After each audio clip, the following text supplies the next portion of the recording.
Hey there, welcome to my channel. Today's episode is going to be on Mike Tyson. Make sure to watch the full video because it's gonna be pretty interesting. Mike's mother, Lorna Tyson, had him when she was only 17 years old and she was still in high school.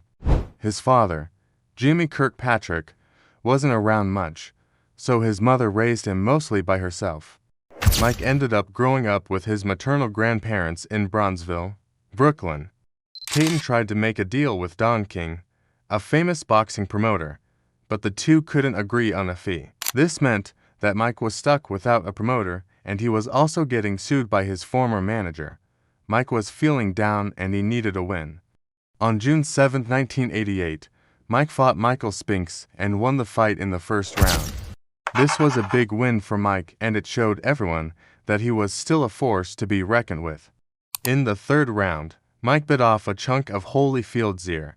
This was a disqualification, but it just further escalated the tension between the two fighters. He was involved in 2 more disqualification losses, and he was once suspended for testing positive for marijuana. But Mike kept fighting. He never gave up, no matter how much criticism he received.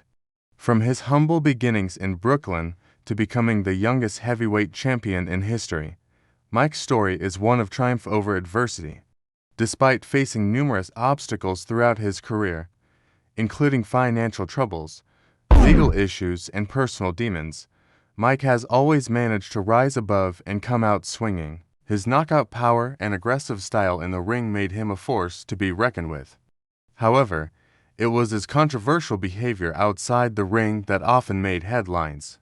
From biting off a chunk of Evander Holyfield's ear during a fight to being arrested for rape, Mike's personal life was often as chaotic as his professional career.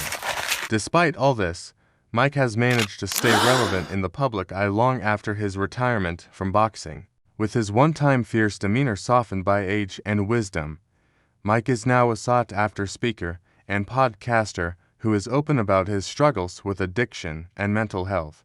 His life story is a testament to the human spirit's ability to overcome even the greatest challenges. So, what are your thoughts about Mike Tyson? What do you think of his life story? Leave your thoughts below. We hope you enjoyed the video.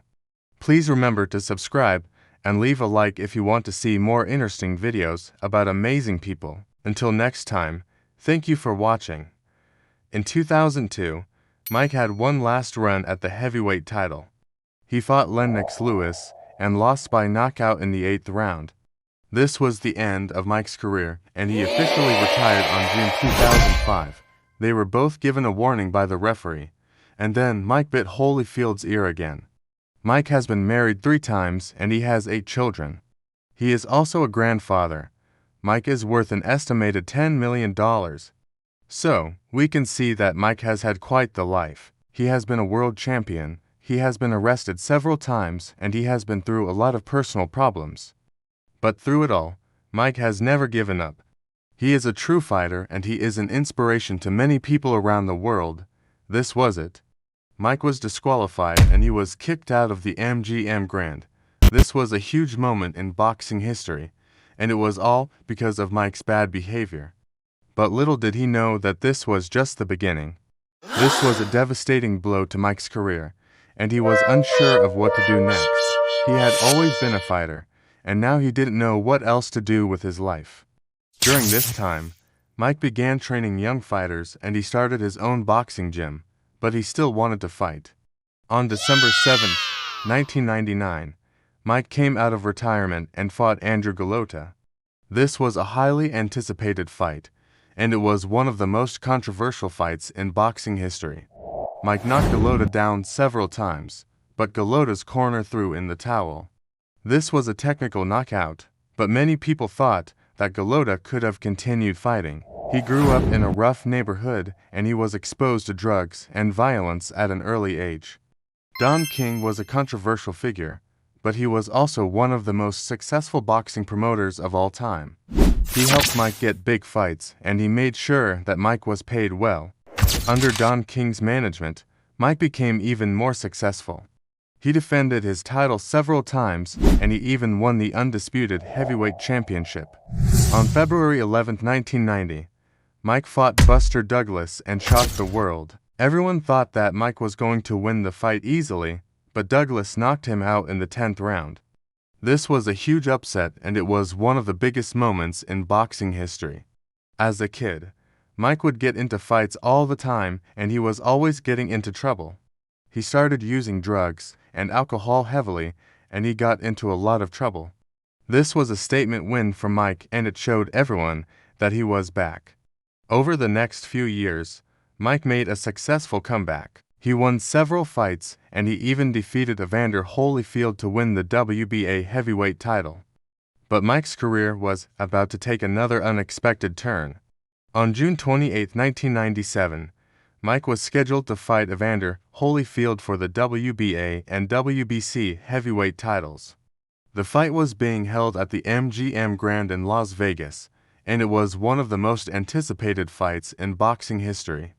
Mike had a lot of trash talk leading up to the fight, and he even showed up to the weigh-in wearing a t-shirt that said, "I'm gonna eat your children." This definitely did not help tensions between the two fighters. He was arrested several times, and he even spent some time in jail. On Good Friday 1991, Mike was arrested after a woman accused him of raping her. The trial was highly publicized, and Mike was found guilty. He was sentenced to 6 years in prison, but he was released after 3 years on parole. While in prison, Mike became a born-again Christian, and he began training other inmates in the prison gym. When he was released from prison, Mike was determined to make a comeback. He knew that he had a lot of doubters, but he was confident that he could still be a champion. To try and keep him out of trouble, his mother sent him to live with his father in Catskill, New York, but this didn't really work out, and Mike soon found himself back in Brooklyn and back in trouble. Also, please don't forget to subscribe and leave a like for more videos about amazing people's lives. Let's jump right into it. This is what got him interested in boxing. After this, he started training at a local gym, and he quickly became one of the best amateur boxers in the country. Mike was known for his knockout power and his aggressive style. He won 18 of his first 20 amateur fights. Mike turned pro on March 6, 1985, and he won his first professional fight by knockout in the first round.